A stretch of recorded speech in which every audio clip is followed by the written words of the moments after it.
dreams of places we don't know. The Long Voyage, a short reflection by Charles Dickens. When the wind is blowing and the sleet or rain is driving against the dark windows, I love to sit by the fire, thinking of what I have read in books of voyage and travel. Such books have had a strong fascination for my mind from my earliest childhood, and I wonder it should have come to pass that I never have been round the world, never have been shipwrecked, ice-environed, tomahawked, or eaten. Sitting on my ruddy hearth in the twilight of New Year's Eve, I find incidents of travel rise around me from all the latitudes and longitudes of the globe. They observe no order or sequence, but appear and vanish as they will. Come like shadows, so depart. Columbus, alone upon the sea with his disaffected crew, looks over the waste of waters from his high station on the poop of his ship, and sees the first uncertain glimmer of the light, rising and falling with the waves like a torch in the bark of some fisherman, which is the shining star of a new world. Bruce is caged in Abyssinia, surrounded by the gory horrors which shall often startle him out of his sleep at home when years have passed away.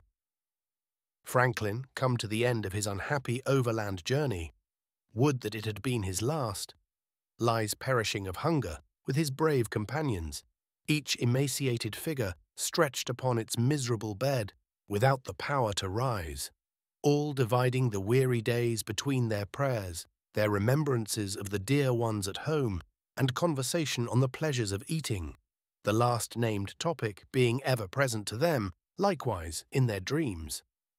All the African travellers, wayworn, solitary and sad, submit themselves again to drunken, murderous, man-selling despots of the lowest order of humanity, and Mungo Park, fainting under a tree and succoured by a woman, gratefully remembers how his good Samaritan has always come to him in woman's shape, the wide world over.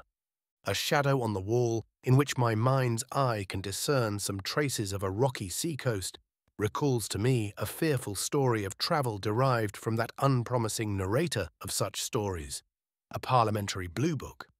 A convict is its chief figure, and this man escapes with other prisoners from a penal settlement. It is an island, and they seize a boat and get to the main land. Their way is by a rugged and precipitous seashore, and they have no earthly hope of ultimate escape, for the party of soldiers dispatched by an easier course to cut them off must inevitably arrive at their distant bourne long before them and retake them if by any hazard they survive the horrors of the way. Famine, as they all must have foreseen, besets them early in their course. Some of the party die and are eaten, some are murdered by the rest and eaten. This one awful creature eats his fill, and sustains his strength, and lives on to be recaptured and taken back. The unrelatable experiences through which he has passed have been so tremendous that he is not hanged as he might be, but goes back to his old chained gang work. A little time, and he tempts one other prisoner away, seizes another boat, and flies once more, necessarily in the old hopeless direction, for he can take no other. He is soon cut off and met by the pursuing party face to face upon the beach. He is alone. In his former journey, he acquired an inappeasable relish for his dreadful food. He urged the new man away, expressly to kill him and eat him. In the pockets on one side of his coarse convict dress are portions of the man's body, on which he is regaling. In the pockets on the other side is an untouched store of salted pork, stolen before he left the island, for which he has no appetite. He is taken back, and he is hanged. But I shall never see that sea beach on the wall or in the fire without him, solitary monster, eating as he prowls along, while the sea rages and rises at him. Captain Bligh, a worse man to be entrusted with arbitrary power there could scarcely be, is handed over the side of the Bounty and turned adrift on the wide ocean in an open boat, by order of Fletcher Christian, one of his officers, at this very minute. Another flash of my fire, and Thursday, October Christian, 25 years of age, son of the dead and gone. Fletcher, by a savage mother, leaps aboard His Majesty's ship Britain, hove to off Pitcairn's Island, says his simple grace before eating in good English, and knows that a pretty little animal on board is called a dog, because in his childhood he had heard of such strange creatures from his father and the other mutineers, grown grey under the shade of the breadfruit trees, speaking of their lost country far away. See the Hulsewell, East Indiaman outward bound, driving madly on a January night towards the rocks near Seacombe on the island of Purbeck. The captain's 2 dear daughters are aboard, and 5 other ladies. The ship has been driving many hours, has 7 feet water in her hold, and her mainmast has been cut away. The description of her loss, familiar to me from my early boyhood, seems to be read aloud as she rushes to her destiny. About 2 in the morning of Friday the 6th of January, the ship still driving and approaching very fast to the shore, Mr. Henry Meriton, the second mate, went again into the cuddy where the captain then was. Another conversation taking place, Captain Pierce expressed extreme anxiety for the preservation of his beloved daughters, and earnestly asked the officer if he could devise any method of saving them. On his answering with great concern that he feared it would be impossible, but that their only chance would be to wait for morning, the captain lifted up his hands in silent and distressful ejaculation.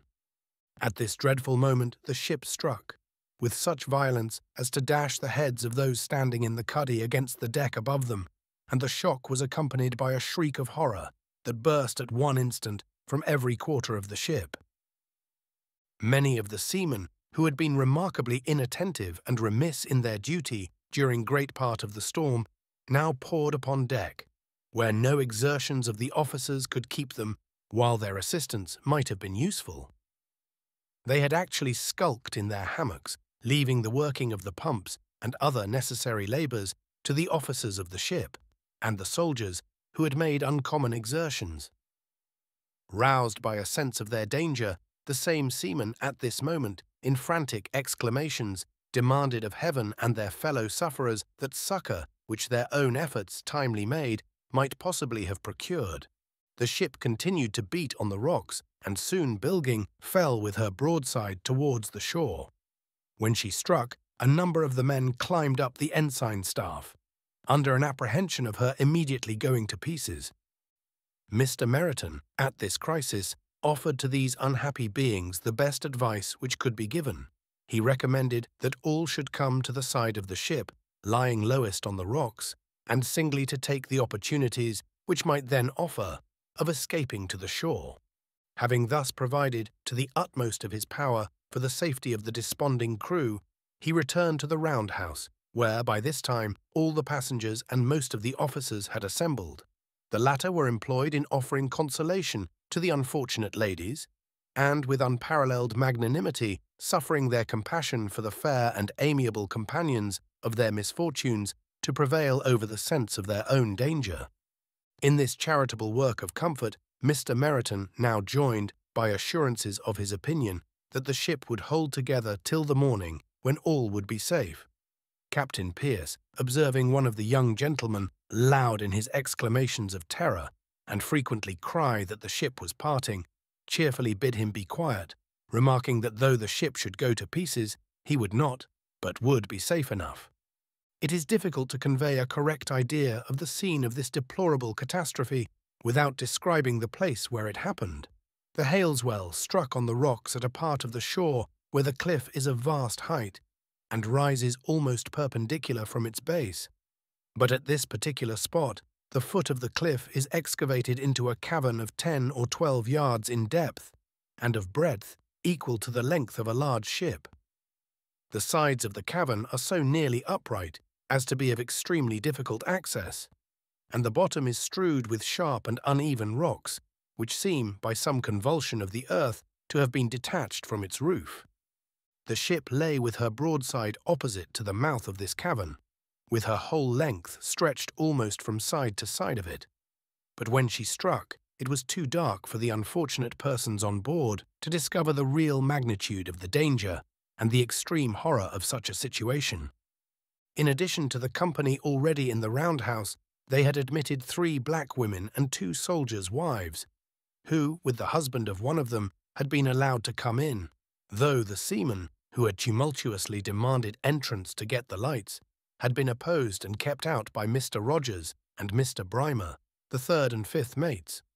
The numbers there were, therefore, now increased to near 50. Captain Pierce sat on a chair, a cot, or some other movable, with a daughter on each side, whom he alternately pressed to his affectionate breast. The rest of the melancholy assembly were seated on the deck, which was strewed with musical instruments, and the wreck of furniture and other articles. Here also Mr. Meryton, after having cut several wax candles in pieces and stuck them up in various parts of the round house, and lighted up all the glass lanthorns he could find, took his seat, intending to wait the approach of dawn, and then assist the partners of his dangers to escape. But, observing that the poor ladies appeared parched and exhausted, he brought a basket of oranges and prevailed on some of them to refresh themselves by sucking a little of the juice. At this time they were all tolerably composed, except Miss Mansell, who was in hysteric fits on the floor of the deck of the round house. But on Mr. Meryton's return to the company, he perceived a considerable alteration in the appearance of the ship. The sides were visibly giving way, the deck seemed to be lifting, and he discovered other strong indications that she could not hold much longer together. On this account, he attempted to go forward to look out, but immediately saw that the ship had separated in the middle, and that the forepart, having changed its position, lay rather further out towards the sea. In such an emergency, when the next moment might plunge him into eternity, he determined to seize the present opportunity and follow the example of the crew and the soldiers, who were now quitting the ship in numbers and making their way to the shore, though quite ignorant of its nature and description. Among other expedients, the ensign's staff had been unshipped and attempted to be laid between the ship's side and some of the rocks, but without success, for it snapped asunder before it reached them. However, by the light of a lanthorn, which a seaman handed through the skylight of the round house to the deck, Mr. Meryton discovered a spar which appeared to be laid from the ship's side to the rocks, and on this spar he resolved to attempt his escape. Accordingly, lying down upon it, he thrust himself forward. However, he soon found that it had no communication with the rock. He reached the end of it, and then slipped off, receiving a very violent bruise in his fall, and before he could recover his legs, he was washed off by the surge. He now supported himself by swimming until a returning wave dashed him against the back part of the cavern. Here he laid hold of a small projection in the rock, but was so much benumbed that he was on the point of quitting it, when a seaman, who had already gained a footing, extended his hand and assisted him until he could secure himself a little on the rock, from which he clambered on a shelf still higher and out of the reach of the surf. Mr. Rogers, the third mate, remained with the captain and the unfortunate ladies and their companions nearly 20 minutes after Mr. Meryton had quitted the ship. Soon after the latter left the roundhouse, the captain asked what was become of him, to which Mr. Rogers replied that he was gone on deck to see what could be done. After this, a heavy sea breaking over the ship, the ladies exclaimed, "Oh, poor Meryton! He is drowned. Had he stayed with us, he would have been safe." And they all, particularly Miss Mary Pierce, expressed great concern at the apprehension of his loss. The sea was now breaking in at the forepart of the ship, and reached as far as the mainmast. Captain Pierce gave Mr. Rogers a nod, and they took a lamp and went together into the stern gallery, where, after viewing the rocks for some time, Captain Pierce asked Mr. Rogers if he thought there was any possibility of saving the girls, to which he replied he feared there was none, for they could only discover the black face of the perpendicular rock, and not the cavern which afforded shelter to those who escaped. They then returned to the roundhouse, where Mr. Rogers hung up the lamp, and Captain Pierce sat down between his two daughters.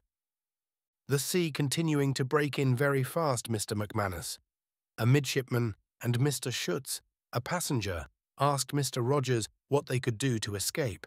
"Follow me," he replied, and they all went into the stern gallery, and from thence to the upper quarter gallery on the poop.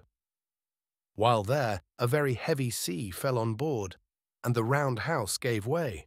Mr. Rogers heard the ladies shriek at intervals, as if the water reached them, the noise of the sea at other times drowning their voices. Mr. Brymer had followed him to the poop, where they remained together about 5 minutes, when, on the breaking of this heavy sea, they jointly seized a hen-coop. The same wave which proved fatal to some of those below carried him and his companion to the rock, on which they were violently dashed and miserably bruised. Here on the rock were 27 men, but it now being low water, and as they were convinced that on the flowing of the tide all must be washed off, many attempted to get to the back or the sides of the cavern, beyond the reach of the returning sea. Scarcely more than 6, besides Mr. Rogers and Mr. Brymer, succeeded. Mr. Rogers, on gaining this station, was so nearly exhausted that had his exertions been protracted only a few minutes longer, he must have sunk under them. He was now prevented from joining Mr. Meryton by at least 20 men between them, none of whom could move, without the imminent peril of his life. They found that a very considerable number of the crew, seamen and soldiers, and some petty officers were in the same situation as themselves, though many who had reached the rocks below perished in attempting to ascend. They could yet discern some part of the ship, and in their dreary station solaced themselves with the hopes of its remaining entire until daybreak, for in the midst of their own distress, the sufferings of the females on board affected them with the most poignant anguish, and every sea that broke inspired them with terror for their safety. But, alas, their apprehensions were too soon realized. Within a very few minutes of the time that Mr. Rogers gained the rock, an universal shriek, which long vibrated in their ears, in which the voice of female distress was lamentably distinguished, announced the dreadful catastrophe. In a few moments all was hushed, except the roaring of the winds and the dashing of the waves. The wreck was buried in the deep, and not an atom of it was ever afterwards seen. The most beautiful and affecting incident I know, associated with a shipwreck, succeeds this dismal story for a winter night. The Grosvenor East Indiaman, homeward bound, goes ashore on the coast of Caffraria. It is resolved that the officers, passengers, and crew, in number 135 souls, shall endeavour to penetrate on foot, across trackless deserts, infested by wild beasts and cruel savages, to the Dutch settlements at the Cape of Good Hope. With this forlorn object before them, they finally separate into 2 parties, never more to meet on earth. There is a solitary child among the passengers, a little boy of 7 years old, who has no relation there, and when the first party is moving away, he cries after some member of it, who has been kind to him. The crying of a child might be supposed to be a little thing to men in such great extremity, but it touches them, and he is immediately taken into that detachment. From which time forth, this child is sublimely made a sacred charge. He is pushed, on a little raft, across broad rivers by the swimming sailors. They carry him by turns through the deep sand and long grass, he patiently walking at all other times. They share with him such putrid fish as they find to eat. They lie down and wait for him when the rough carpenter, who becomes his especial friend, lags behind, beset by lions and tigers, by savages, by thirst, by hunger, by death in a crowd of ghastly shapes. They never, O Father of all mankind, thy name be blessed for it, forget this child. The captain stops exhausted, and his faithful coxswain goes back and is seen to sit down by his side, and neither of the 2 shall be any more beheld until the great last day. But, as the rest go on for their lives, they take the child with them. The carpenter dies of poisonous berries eaten in starvation, and the steward, succeeding to the command of the party, succeeds to the sacred guardianship of the child. God knows all he does for the poor baby, how he cheerfully carries him in his arms when he himself is weak and ill, how he feeds him when he himself is griped with want, how he folds his ragged jacket round him, lays his little worn face with a woman's tenderness upon his sunburnt breast, soothes him in his sufferings, sings to him as he limps along, unmindful of his own parched and bleeding feet. Divided for a few days from the rest, they dig a grave in the sand and bury their good friend the cooper. These 2 companions alone in the wilderness, and then the time comes when they both are ill, and beg their wretched partners in despair, reduced and few in number now, to wait by them one day. They wait by them one day. They wait by them 2 days. On the morning of the third, they move very softly about, in making their preparations for the resumption of their journey. For the child is sleeping by the fire, and it is agreed with one consent that he shall not be disturbed until the last moment. The moment comes, the fire is dying, and the child is dead. His faithful friend, the steward, lingers but a little while behind him. His grief is great. He staggers on for a few days, lies down in the desert, and dies.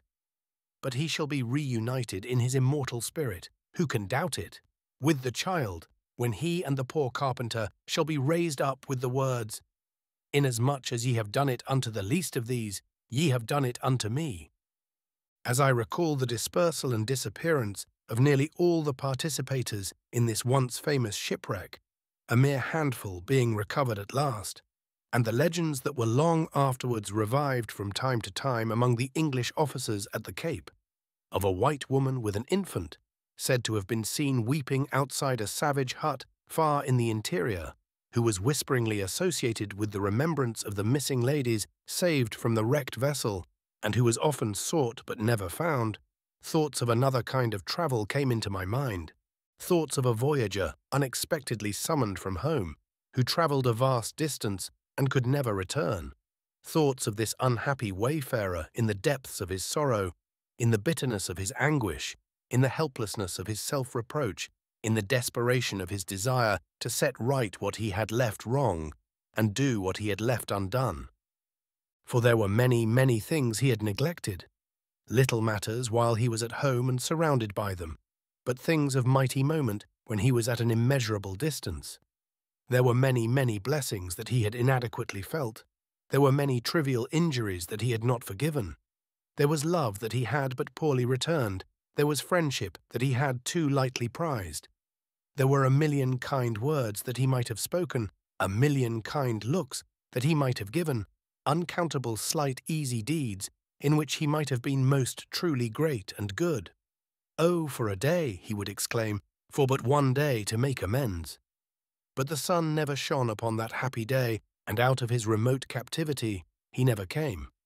Why does this traveller's fate obscure, on New Year's Eve, the other histories of travellers with which my mind was filled but now, and cast a solemn shadow over me? Must I one day make his journey? Even so, who shall say that I may not then be tortured by such late regrets, that I may not then look from my exile on my empty place and undone work? I stand upon a seashore where the waves are years. They break and fall, and I may little heed them. But with every wave the sea is rising, and I know that it will float me on this traveller's voyage at last.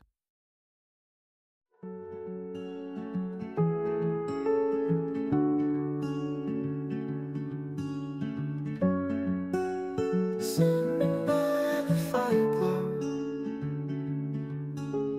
dreams of places we don't know. Quiet whispers in the night, travel far by firelight.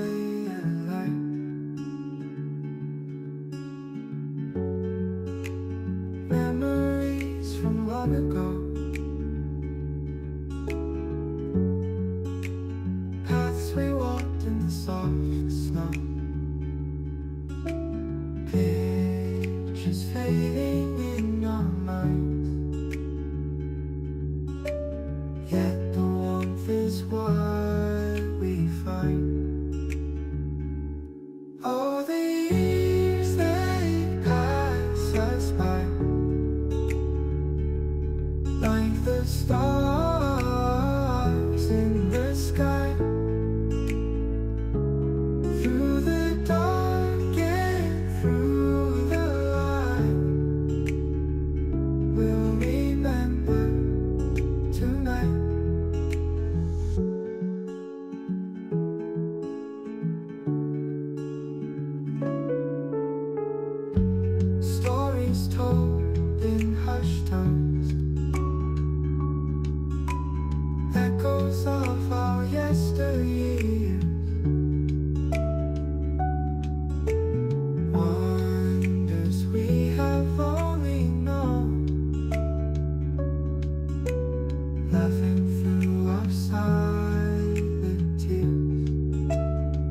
us through the night.